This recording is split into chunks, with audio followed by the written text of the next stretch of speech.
So hello and welcome to today's video. So when it comes to the world of media, we have a near unlimited amount of movies, music, games or books to enjoy. Whatever gets made, regardless of how successful it was, is always going to be there for people to enjoy years down the line. Of course stuff does get lost, but typically speaking, you can go out and buy a game from 2001 right now, you can go and watch a movie from the 60s, or listen to music from the 90s or whatever. It's going to be there forever near enough. The majority of media is going to be there to be enjoyed by future generations. And in many cases, media often leaves a very defining cultural impact on its time. People are going to look back on, say, 2012 and have the likes of Gangnam Style and the London 2012 Olympics be a defining cultural trait, because they did pretty much define 2012 for the majority of people, regardless of if 2012 was a good or a bad year for you. They were monumentally massive events that have been cemented in 2012 forever. But when it comes to the world of media, in many communities, when something new releases, it's often a very special time for fans, and it's a very defining time in its own right. And while it may not be that culturally relevant to the year as a whole, to fans at least it's often got its own very special place in time. And when you revisit that bit of media down the line, it doesn't feel the same. Not because it's bad, but because you can tell times have changed and it's not got the same kind of kick to it from when you enjoyed it. Like a friend of mine was playing through the entire Life is Strange series before Double Exposure came out. And while he was talking to me about it and saying how much he's really enjoying it, I felt not bad, because I was really glad he's enjoying it, but I kind of felt like he would have been way more ecstatic about it had he played it when it was newer. And no, I'm in no way saying that playing older games is bad, because I really feel like as if I'm wording this really horribly, but to give you an idea of what I mean, if you were playing Life is Strange in 2015 or Before the Storm in 2017, you'll remember how hectic the community was.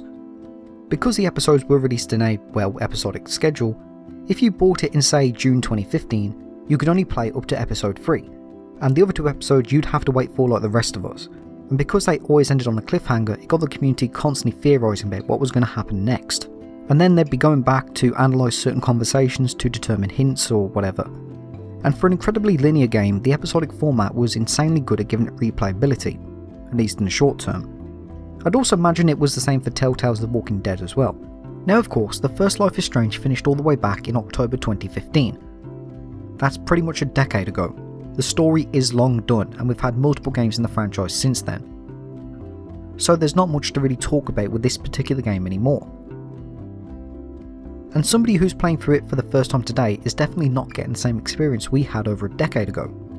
You can play through this entire game within a week, and don't get me wrong, you can still enjoy it of course, and it's still going to be a very emotional ride, but the community was way more tight-knit, because we had to wait months to see what would happen next. And as soon as the next episode did release, people would replay older episodes more thoroughly again to see if there were any more hints that were in your face the entire time. There was always this strong sense of excitement and tension in the community, and I have to say it was one of those things that you had to really be there to understand the hype that was going around. And of course, once episode 5 dropped and we got the real ending, that's when the curtain started to fall naturally, because it makes sense. The story is finished, there's nothing to do anymore except discuss unanswered questions, find some hidden details or outcomes, and then just wait and see if there'd be a sequel releasing down the line. Which there was when Before the Storm came out, and it kind of revitalised the community again. And that's kind of like what I mean when I say about playing games at their peak versus playing them years later. It's the exact same game, and nothing's changed of course, but for those people who were there, it was entirely different. But when it comes to talking about playing games at their peak, you cannot ignore multiplayer. Regardless if you like multiplayer or prefer single player, you cannot deny their impact they have on gaming. In fact, many of them, especially nowadays, do define a console's generation. But the problem with multiplayer games is they're very limited, I'd say. The majority of multiplayers will die out eventually for whatever reason, be it a dwindling player base or a complete shutdown. The landscape of multiplayer is one that changes over time. Even for games that are still active today like Counter-Strike or GTA Online, a lot of veteran players may also have strong memories of when those games were at their peak too. Like the thing with a single player game is you can go and play say Metal Gear Solid 2, Fallout 3 or Crash Bandicoot 1, it'll be the exact same game when it released near enough. But with multiplayers, games like say GTA Online have changed astronomically since they released. GTA Online in 2025 is not the same GTA Online as it was in 2014. And then you have games like say Call of Duty World at War, which are just a tiny speck of what they were like in their glory days. Because the game is, I think, 17 years old or so, The majority of people have obviously moved on since then, with 2 console generations ahead of course. In fact, Battlefield 3 was what inspired me to make this video, because I started playing Battlefield 3 in November 2024, and that was after the game shut down on PS3 and 360. And if you're wondering how I managed to play Battlefield 3 afterwards, it's because it's still active on PC. And even though I was really enjoying it, I could tell I missed Battlefield 3 at its peak. The game is about 13-14 years old, and the majority of people have obviously moved on since then. We've had many new releases in the Battlefield series, for better or for worse in that department. It only has a peak of around 500 players on weekends. But while I was playing, I could feel that if I had played Battlefield 3 in 2012 or 2013, I would have absolutely adored it more so than Call of Duty's multiplayer. And also doing a hell of a lot better in the matches as well.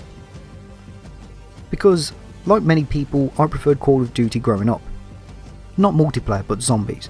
And while I do have plenty of great memories with Treyarch series, I was just way more into zombies than multiplayer by far. I thought multiplayer was alright, but it was nothing I actively got excited about, compared to zombies. Now, I never got into Battlefield until about 2017 when I played Battlefield 4. I was fed up with the futuristic Call of Duties and I was not a fan of Black Ops 3 at all, and Infinite Warfare was something that never appealed to me whatsoever. And I was also in college at the time and I didn't have much money, so I could not buy Battlefield 1. So I bought Battlefield 4 Premium for about £7, and I adored it because it was pretty much every single thing I wanted from Call of Duty. These massive maps, destructible buildings, vehicles, 64 player lobbies, it was absolutely everything I wanted Call of Duty to be, which was pretty much all present in Battlefield 3 anyway. And somebody can correct me on this because I've never played any of the Bad Companies, but I'm pretty sure it might have been the same there as well. But you kind of get what I mean. And I know it would have had a much longer lasting impression on me if I played Battlefield instead of Call of Duty's multiplayer. Now, I don't know what the Battlefield community was like in the early 2010s, and I probably never will. The closest I can get to that is seeking out old YouTube videos or gaming forums to get a tiny taste of it. And this could be comments from fans coming back for old time's sake, or coming across a genuine comment from 2012 itself. But the thing with looking at these old comments from fans reminiscing is, was this really what the community were like, or is it just fans coming back with nostalgic goggles on? And the reason I say that is because I remember what the Call of Duty community was like. You know, Modern Warfare 3 sucked, Black Ops 2 was pushing it a little bit with a futuristic aspect, and now you see people going on about how Black Ops 2 was absolutely fantastic, it was the last good Call of Duty. Modern Warfare 3, the 2011 version, was also great. And that's kind of like what I mean when I say about fans coming back with nostalgic goggles on. And obviously, looking at this kind of stuff, it doesn't mean that much to me. Battlefield 3 is old, but it's new and already available to me, if that makes sense. Like when I got Battlefield 3, I got the Premium Edition, so I had no DLC maps to be excited for. And me choosing to play Battlefield 3 in the mid-2020s means I'm going to be stuck with people who have got, what, thousands of hours worth of playtime and know every single thing about the game like the back of their hand. Meaning I'm always going to be at a strong disadvantage whenever I play that, versus say Battlefield 2042 or the new upcoming one. But one multiplayer game I can personally vouch for that had a fantastic thing going for it at its time was Crash Team Racing Nitro Fueled. Now, as a Crash Bandicoot fan growing up, I was excited to see Crash Bandicoot returning with the Insane trilogy. And then they announced they was doing a remake of Crash Team Racing, including remakes of courses from Nitro Kart, the karts, and even some of the characters. I knew that was an instant day one buy. Now, while the core of the Crash Team Racing multiplayer never really changed, because on that page it is pretty much the same thing as Mario Kart, because all you can do online is just race and do some battles, but in true modern gaming fashion, when they'd update it they had these like little battle passes called Grand Prix. But they were all free, and of course these always included new karts and characters, and what made it feel special was how active Beanox themselves were involved with the community. The thing with Beanox is they were always paying attention to feedback and requests, like if enough people requested something to happen, it would get implemented. One of the things I remember was when Nitro Fueled launched, one of the biggest complaints was online, because you had 3 classes, Turned, Balanced and Speed, and each character was kind of locked to a specific class. And as such, it kind of restricted the character roster in a way. Nobody was using balanced and turned characters online. So people kind of requested to Beanox, could you remove the restrictions? And they did. So if you wanted to play as Coco or Engine, and you wanted to actually go in a speed class, you could. They also kept paying attention to all the character requests. People wanted Velo from Crash Nitro Kart, Embryo and the stuff from Tag Team Racing, and they added all that stuff as well. Beanox really went above and beyond in making Nitro feel like a love letter to the entire Crash franchise as a whole. They added nearly every single thing they could from nearly every single Crash game in a way. They added in stuff from the Titan series, Crash Bash, Twinsanity, the Game Boy Advance titles, and they even went ahead and added in a character from the really obscure Crash Nitro Kart 2 on the iPhone. It was a completely unforgettable time for any Crash Bandicoot fan, because Beanox were really appealing to all Crash fans. And you could tell the team were having such a fantastic time making this game too. There was even a dedicated group of people who were setting up Crash Team Racing Grand Prix on Discord that offered a more competitive scene. And I remember being a part of that. It was like every week or so you'd hop on with a few people from Discord, set up a few races and just have some competitive fun. And in a weird twist, the competitiveness of Crash Team Racing was much more enjoyable than it was in other competitive games like Counter-Strike. Looking back, I'd say summer 2019 was pretty much dominated by Crash Team Racing for me personally.